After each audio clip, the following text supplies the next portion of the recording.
Bonjour tout le monde, très heureux d'être ici. Merci à Woodstock d'exister, c'est hyper important. Je suis très fier de vous parler de mon projet. Le projet, bon, je suis dans le métier du cinéma depuis maintenant 25 ans. J'ai eu l'honneur de retourner à la maison, comme on dit, en parlant de nous, en parlant de vous, à travers une série que j'ai produite qui s'appelle Black Wealth Matters. À travers Black Wealth Matters, nous avons parlé d'entrepreneuriat. Nous avons parlé du pouvoir de l'achat noir, nous avons parlé d'immobilier, bien sûr. Thierry en est témoin, il était là. Nous avons parlé également de l'histoire à travers le syndicat, très important aussi, un lieu pas juste de rassemblement, mais de connaissances incroyables sur nos communautés.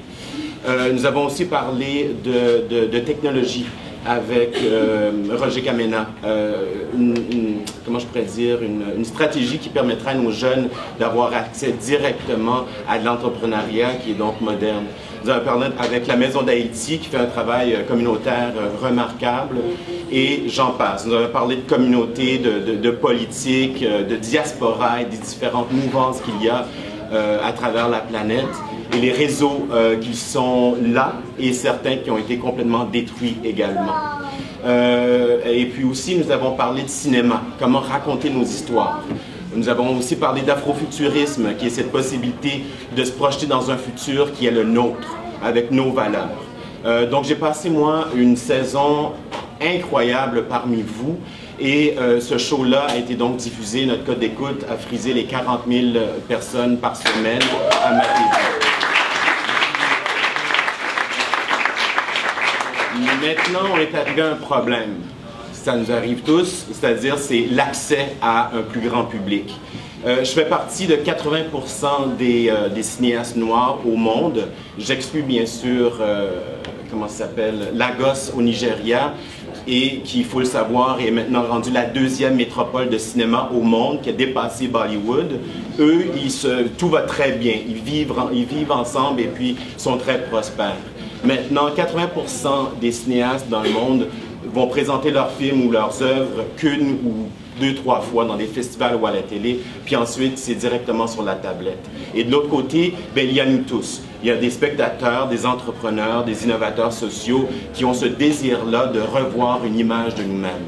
Alors, basé sur notre saison, on a pris les valeurs, les gens qu'on a rencontrés, ces collaborateurs-là, et on a fondé une maison qui s'appelle Black Wealth Media.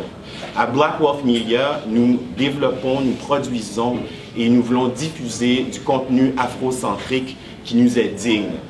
Alors, on va bâtir une plateforme web qui va permettre à tous ces cinéastes-là d'avoir une maison où venir diffuser leurs trucs pour rejoindre un immense public qui est partout sur la planète. Alors, c'est sûr, il faut penser à notre communauté ici qui est montréalaise, mais il ne faut pas oublier de rétablir nos réseaux avec les communautés qui sont à l'extérieur de Montréal et commencer à échanger avec eux.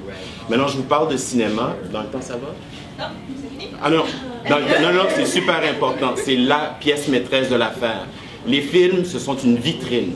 Dans le backstore, là où on travaille, on veut construire un réseau de communication pour que des Woodstock comme ça, où on échange, soient toujours là à jour sur votre téléphone. Vous êtes capable de rentrer en contact avec des Desmond, des Will, des Émilie Nicolas, n'importe quoi. Vous avez une question, ils sont là à vous pour communiquer et construire un futur meilleur. Donc, on vous invite à y participer, à venir nous parler et nous cherchons toutes sortes de collaborateurs.